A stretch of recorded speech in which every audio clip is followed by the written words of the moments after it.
Assalamualaikum. Selamat pagi semua. Alhamdulillah. Hari ini 11 hari bulan 7 2026. Pak Andak sekarang ni ada dekat rumah arwah Mak Lang. Ni akak ada buat rumah kat belakang ni. Alhamdulillah.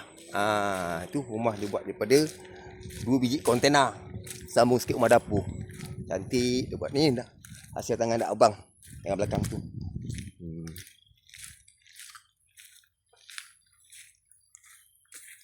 Kat belakang tu ada dapur. Dah abang sambung. Alhamdulillah. Pak Andak datang ni. Pak Andak nak pasang water filter. Akak ada tempah untuk Pak Andak pasang water filter. Okey. Doakan Pak Andak sihat. Mak Andak sihat. Wan juga sihat insya-Allah. Okey. Moga-moga keluarga kita semua sihat. Hendaknya. Begitu juga sahabat-sahabat semua. Lama Pak Andak tak ke udara. Okey. Assalamualaikum semua.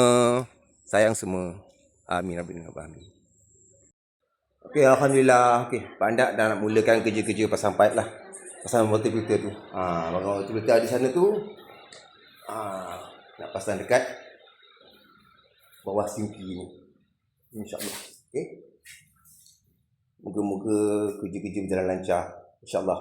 Amin. Amin. Amin. Doakan Pak Andak semua.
Alhamdulillah dah siap pasang.